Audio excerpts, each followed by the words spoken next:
भारत पूरे विश्व भर का युवा देश है और पूरा युवा आबादी रहती है पूरे विश्व भर में भारत का युवा डंका बजा रहा है।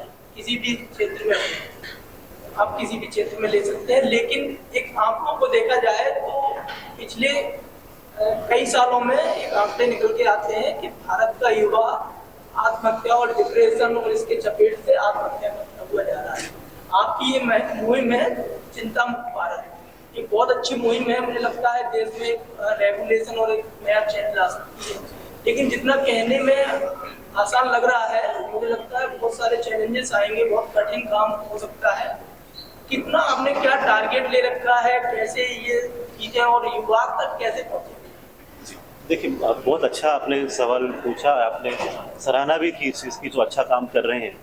तो ये कभी तो कहीं पर किसी को तो शुरू करना है।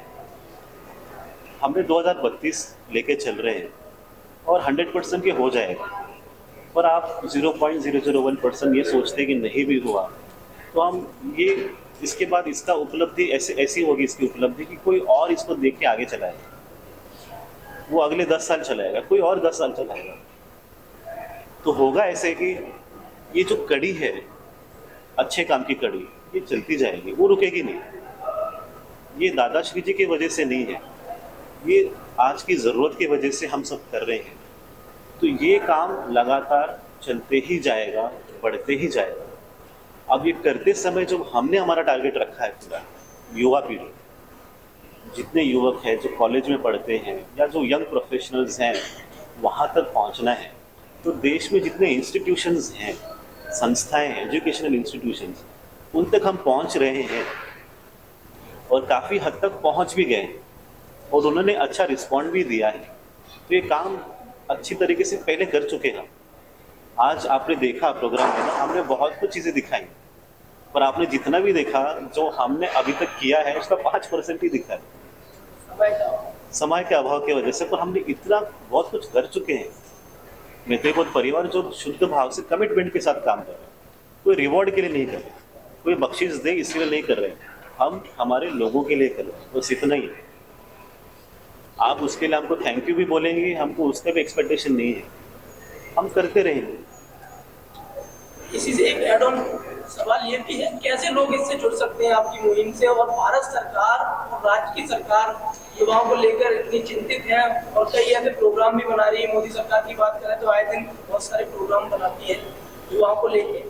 भारत सरकार से, राज्य सरकार से क्या अपेक्षा रखते हैं और लोग आपसे कैसे जुड़ सकते हैं, इस मुहिम का कैसे हिस्सा हो सकते हैं?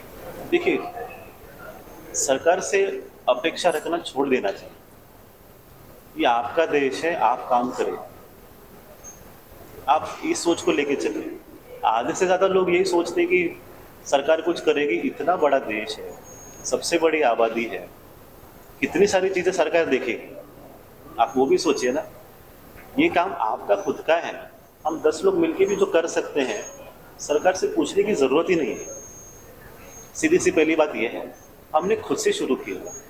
दूसरी बात ये है कि हाँ, सरकार की जो काम करने की पद्धति है या उनका जो फोकस है, उनकी जो मिनिस्ट्री है, उनके साथ हम टच में हैं, उनसे बातचीत है और उनका जो हम सहायता के हिसाब से देखेंगे कि किस तरह से देश में फैलाया जाए उनके इंस्टीट्यूशंस के द्वारा, तो वो बातचीत अभी भी है और वो समय के हिसाब से बनेगी।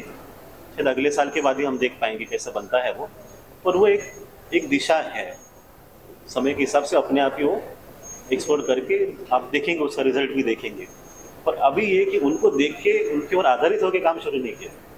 कोई नहीं भी रहेगा, हम 10 लोग कर लेंगे। इस भाव से आप भी शुरू करो लाइफ में। देखो, पहला तो रिस्क ले लो, आप शुरू कर लो, लोग आएंगे। अच्छा काम रहेगा तो लोग आएंगे, जुड़ेंगे। लोग विश्वास ही नहीं रखते, खुद पे विश्वास नहीं करते।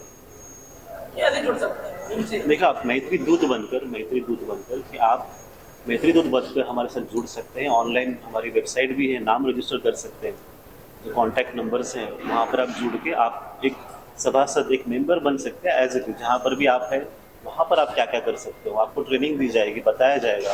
ये पूरा सिस्टम है, वो सिस्टम के हिसाब से हम कर पाएंगे। डिटेल्स मिलने का है तो शायद कोई बता देंगे कहाँ पर आपको लॉगिन करना है, कहाँ पर रजिस्टर करना है, बता दिया जाएगा।